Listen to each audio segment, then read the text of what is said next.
Hello दोस्तों, आप सभी का अपने यूट्यूब की अल्ट्रान हिस्ट्री चैनल पर स्वागत है। हम आप सभी के लिए मॉडर्न हिस्ट्री से संबंधित कुछ महत्वपूर्ण क्वेश्चंस को लेकर आए हैं। आज ये हिस्ट्री से संबंधित पहला क्लास होगा। तो आइए चलिए बिना देरी के हुए हम सेशन को स्टार्ट करते हैं। क्वेश्चन नंबर 1, किसके प्रशासन काल में स्थायी बंदोबस्त प्रारंभ किया गया था? Warren Hasting, Lord Cornwallis, Sir John Shore, Lord Wellesley. तो इसमें आपका आंसर सही होगा क्या? B, Lord Cornwallis.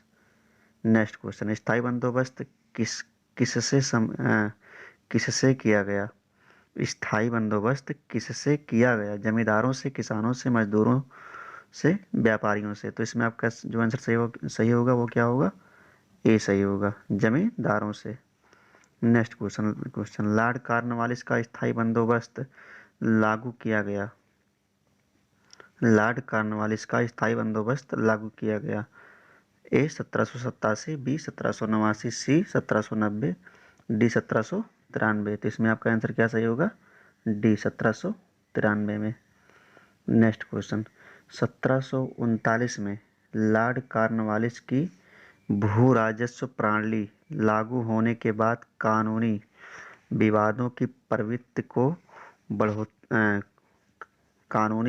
की प्रवृत्ति में बढ़ोतरी देखी गई। निम्नलिखित प्रावधानों में से किस एक को सामान्यतया इसके कारक के रूप में जोड़कर देखा गया जो है? नंबर 1, रैयत की तुलना में जमींदार की स्थिति को अधिक सशक्त बनाना। बी, ईस्ट इंडिया कंपनी को जमींदारों का अधिपति बनाना। न्यायिक पद्धति को अधिक कार्य कुशल बनाना। तो इसमें ये सब गलत है जो है कि रैयत की तुलना में जमींदारों की स्थिति को अधिक सशक्त बनाना, सशक्त मतलब मजबूत बनाना, ये तो गलत है। बी, ईस्ट इंडिया कंपनी को जमींदारों का अधिपति बनाना, ये भी गलत है। न्यायिक पद्धति को अधिक कार्यकुशल बनाना, ये भी गलत है। तो इसमें आपका आंसर क्या सही होगा? डी, उपर्युक्त ए बी तथा सी कथनों में से कोई भी सही नहीं है। नेक्स्ट क्वेश्चन, चिर स्थायी बंदोबस्त 1793 के अंतर्गत जमींदारों से अपेक्षा की गई थी कि वे खेतिहरों को पट्टा जारी करेंगे। अनेक जमींदारों ने पट्टा जारी नहीं किया, इसका कारण क्या था? जमींदारों के ऊपर किसानों का विश्वास था, जमींदारों के ऊपर कोई सरकारी नियंत्रण नहीं था, यह ब्रिटिश सरकार की जिम्मेदारी थी, खेतिहरों की दिलचस्पी पट्टा प्राप्त करने में नहीं थी। इसमें आपका आंसर सही होगा क्या? बी, कि जमींदारों के ऊपर कोई सरकारी नियंत्रण नहीं था। नेक्स्ट क्वेश्चन, निम्नलिखित में से कौन ब्रिटिश शासन के दौरान भारत में रैयत बंदोबस्त के प्रारंभ किए जाने से संबद्ध था या थे? यानी एक से अधिक आंसर इसका सही होगा, मतलब एक से अधिक। एक में क्या है? कार्नवालिस। बी में क्या है? Alexander Read. और तीन में क्या है? Thomas Munro. निम्नलिखित में से कौन ब्रिटिश शासन के दौरान भारत में रैयतवाड़ी बंदोबस्त के प्रारंभ किए जाने से संबंधित है? तो इसमें आपका जो आंसर सही होगा वो क्या होगा? अलेक्जेंडर रीड और टॉमस मुनरो। इसमें आपका जो आंसर सही होगा क्या होगा? 2 और 3, यानी सी सही होगा। क्या सही होगा? सी सही होगा। Next question, Sir Thomas Munro भू राजस्व बंदोबस्त से संबंध है। सर टॉमस रो भू राजस्व बंदोबस्त से संबद्ध है। स्थायी बंदोबस्त, महाल बंदोबस्त, रैयतवाड़ी बंदोबस्त, या फिर इनमें से कोई नहीं जो है?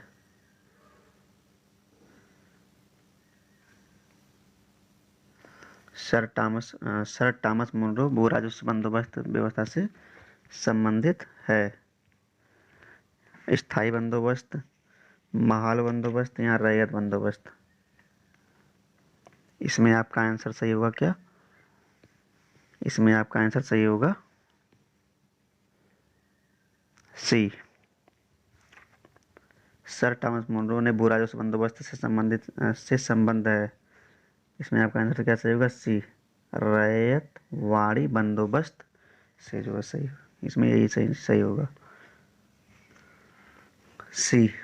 और नेक्स्ट क्वेश्चन, मद्रास के रैयतवाड़ी बंदोबस्त से कौन संबंधित रहा? मद्रास के रैयतवाड़ी बंदोबस्त से कौन संबंधित रहा? तो इसमें मेलकॉम, मेटकाफ, मुनरो और यलफिस्टन।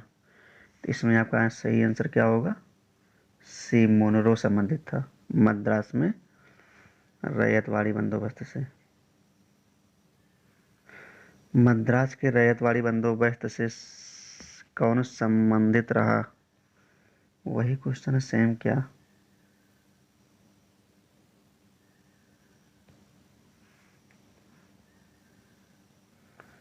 क्वेश्चन रिपीट हो गया जो दोस्तों, इसमें भी यही सी होगा, मुनरो। नेक्स्ट क्वेश्चन, रैयतवाड़ी प्रथा प्रारंभ की थी? रैयतवाड़ी प्रथा प्रारंभ की थी किसने? तो शुरू किया था किसने? टॉमस मुनरो ने सर्वप्रथम। नेक्स्ट क्वेश्चन, अंग्रेजों ने रैयतवाड़ी व्यवस्था सर्वप्रथम आरंभ की थी? बंगाल प्रेसिडेंसी में, आगरा में, बम्बई में, मद्रास प्रेसिडेंसी में। अंग्रेजों ने रैयतवाड़ी व्यवस्था आरंभ की थी बंगाल प्रेसिडेंसी में, आगरा में, बम्बई प्रेसिडेंसी में या मद्रास में? तो सर्वप्रथम तो स्टार्ट हुआ था कहाँ से? मद्रास प्रेसिडेंसी से। तो इसमें आपका आंसर क्या सही होगा? डी। नेक्स्ट क्वेश्चन, रैयतवाड़ी बंदोबस्त के संदर्भ में निम्नलिखित कथनों पर विचार कीजिए। किसानों द्वारा लगान सीधे सरकार को दिया जाता था। बी, और दूसरा, सरकार रैयत को पट्टे देती थी। तीसरा, कर लगाने के पूर्व भूमि का सर्वेक्षण और मूल्य निर्धारण किया जाता था। तो इसमें आपका क्या सही होगा? किसानों द्वारा लगान सीधे सीधे सरकार को दिया जाता था, सही है। सरकार रैयत को पट्टे देती थी। कर लगाने के पूर्व भूमि का सर्वेक्षण और मूल्य निर्धारण किया जाता था, ये भी सही है। रैयतवाड़ी व्यवस्था है ना, इसमें राय के आधार पर जो है टैक्स को वसूला जाता था। तो इसमें आपका तीनों सही होगा जो है, 1, 2, 3। इसमें आपका आंसर क्या सही होगा? सी सही होगा। नेक्स्ट क्वेश्चन, असम में सर्वप्रथम चाय कंपनी की स्थापना कब हुई? असम में सर्वप्रथम चाय कंपनी की स्थापना कब हुई थी? 1835 में, 1837 में, 1839 में, 1841 में? इसमें आपका आंसर क्या सही होगा? सी, 1839 में। नेक्स्ट क्वेश्चन, दादा भाई नौरोजी द्वारा प्रतिपादित अपवाह सिद्धांत यानी ड्रेन थ्योरी की सही परिभाषा नीचे नीचे के किस कथन में आती है? देश के संसाधनों का उपयोग ब्रिटेन के हित में किया जा रहा था। भारत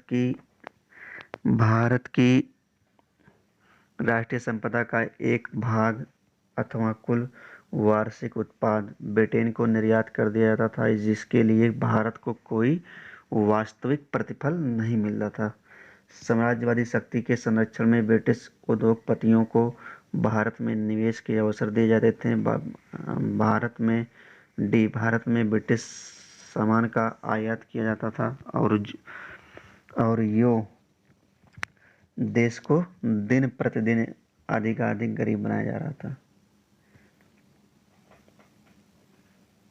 क्वेश्चन क्या था जो है, दादा भाई नौरोजी द्वारा प्रतिपादित अपवाह सिद्धांत की सही परिभाषा? देश के संसाधनों का उपयोग ब्रिटेन के हित में किया जा रहा था, यह तो गलत है। भारत की राष्ट्रीय संपदा का एक भाग अथवा कुल वार्षिक उत्पाद ब्रिटेन को निर्यात कर दिया जाता था, जिसके लिए भारत को कोई वास्तविक प्रतिफल नहीं मिलता था। तो यही आपका आंसर क्या होगा, सही होगा बी, कि भारत की राष्ट्रीय संपदा का एक भाग अथवा कुल वार्षिक उत्पाद ब्रिटेन को तो निर्यात कर दिया जाता था, लेकिन उसके बदले भारत को कोई वास्तविक प्रतिफल नहीं मिलता था। नेक्स्ट क्वेश्चन, निम्नलिखित कथनों पर विचार कीजिए। जो है ब्रिटिश काल में समानता भारत का व्यापार संतुलन अनुकूल था। ब्रिटिश काल में समानता भारत का व्यापार संतुलन क्या था, अनुकूल था। धन की निकासी का स्वरूप अप्रतिफल निर्यात था।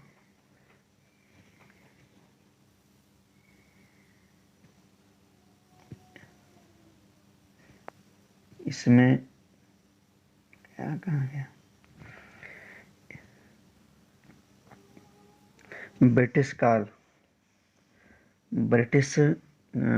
में समानता भारत का व्यापार संतुलन अनुकूल था। धन की निकासी का स्वरूप अप्रतिफलित निर्यात था। तो ए तथा आर दोनों सही है, तथा आर ए की सही व्याख्या करता है। ए और आर दोनों सही, परंतु आर ए की सही व्याख्या नहीं करता। जो है सी, ए सही है पर आर गलत है, डी ए गलत है पर आर सही है। तो इसमें आपका जो आंसर सही होगा वो होगा जो है ए आर दोनों सही है, तथा कहाँ गया, हाँ, ए आर दोनों सही है तथा आर ए की सही व्याख्या है, तथा आर ए की सही व्याख्या है। इसमें आपका आंसर क्या सही होगा, ए सही होगा।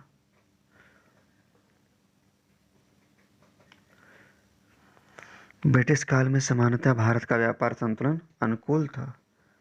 धन की निकासी का स्वरूप अप्रतिफल निर्यात था। उसका कोई प्रतिफल नहीं दिखता था। जो है नेक्स्ट क्वेश्चन, अंग्रेजों के शासन काल में भारत के आर्थिक दोहन के सिद्धांत को किसने प्रतिपादित किया था। एम एन राय ने, जयप्रकाश नारायण, राम मनोहर लोहिया, दादा भाई नौरोजी। तो इसमें आपका आंसर क्या सही होगा, डी दादा भाई नौरोजी। नेक्स्ट क्वेश्चन, निम्न में से किसने निकास के सिद्धांत का प्रतिपादन किया था। दादा भाई नौरोजी, गोपाल कृष्ण गोखले, लोकमान्य तिलक, मदन मोहन मालवीय। तो इसमें आपका आंसर क्या सही होगा, ए सही होगा, दादा भाई नौरोजी। नेक्स्ट क्वेश्चन, निम्नलिखित में से कौन दादा भाई नौरोजी के उत्सारण सिद्धांत यानी ड्रेन थ्योरी में विश्वास नहीं करता था। Bal Gangadhar Tilak, R C. Dutt, M G. Ranade, sir Syed Ahmad Khan. इसमें सर सैयद अहमद खां यही जो है इनके ड्रेन थ्योरी से सहमत नहीं थे।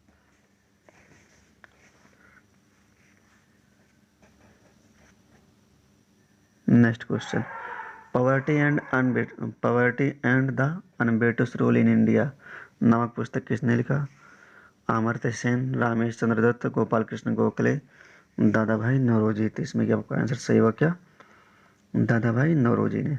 Next question, British house of Commons में चुने जाने वाले दादा भाई नौरोजी प्रथम भारतीय थे जिन्होंने इस दल के टिकट पर चुनाव लड़ा था।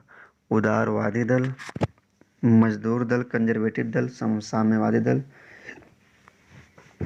उपरोक्त में से कोई नहीं, उपरोक्त में से एक से अधिक। तो इसमें आपका आंसर क्या सही होगा, उदारवादी दल।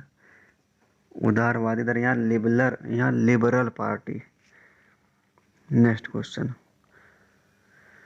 ब्रिटिश शासन के समय अर्थव्यवस्था को खोखला करने यानी इकोनॉमिक ड्रेन के सिद्धांत के बारे में पुस्तक किसने लिखी। ब्रिटिश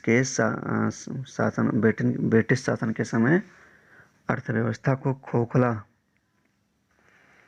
करने के सिद्धांत के बारे में पुस्तक किसने लिखी। इसमें लाला लाजपत राय, महात्मा गांधी, जवाहरलाल नेहरू, दादा भाई नौरोजी। तो इसमें दादा भाई नौरोजी ने लिखा। नेक्स्ट क्वेश्चन, अनुउद्योगीकरण के संदर्भ में निम्नलिखित कथनों पर निम्नलिखित में से कौन सा कथन सही है? अनुउद्योगीकरण में से निम्नलिखित में से कौन सा कथन सही है? यह प्रक्रिया 1813 में प्रारंभ हुई। ईस्ट इंडिया कंपनी के व्यापारिक एकाधिकारियों की समाप्ति ने इस प्रक्रिया को तेज किया। इसमें कोट तेज किया, इसमें जो है कोट दिया गया है, केवल एक, केवल दो, एक तथा दो, ना एक ना दो।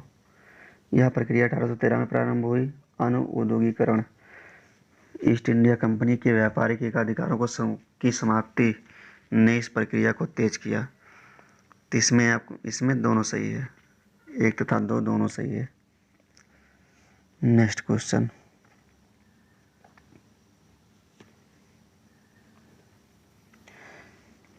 किसने यह विचार किया था कि भारत में ब्रिटिश आर्थिक नीति घिनौनी है?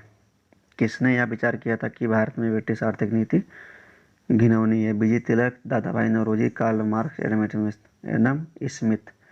तो इसमें आपका आंसर सही हुआ क्या? सी, कार्ल मार्क्स ने। नेक्स्ट क्वेश्चन, दक्षिण भारत में सिंचाई व्यवस्था का अग्रदूत किसे माना जाता है? दक्षिण भारत में सिंचाई व्यवस्था का अग्रदूत किसे माना जाता है? Sir Arthur Cotton, colonel Bayard Smith, lieutenant Bellen, colonel Robert Smith. तो इसमें आपका क्या आंसर सही होगा? आंसर सही होगा ए, सर आर्थर कॉटन ने। ठीक। नेक्स्ट क्वेश्चन, आर्थिक तौर पर 19वीं शताब्दी में भारत पर अंग्रेजी शासन का एक परिणाम था भारतीय हस्तशिल्प के निर्यात में वृद्धि, भारत के स्वामित्व वाले कारखानों की संख्या में वृद्धि, भारतीय कृषि का वाणिज्यीकरण, नगरीय जनसंख्या में तीव्र वृद्धि। क्वेश्चन क्या था? आर्थिक तौर पर 19वीं शताब्दी में भारत पर अंग्रेजी शासन का एक परिणाम था। तो इसमें आपका आंसर क्या सही होगा? सी सही होगा कि भारतीय कृषि का वाणिज्यीकरण। ठीक। नेक्स्ट क्वेश्चन, बस दोस्तों आज आप सभी के लिए इतना ही क्वेश्चन जो है।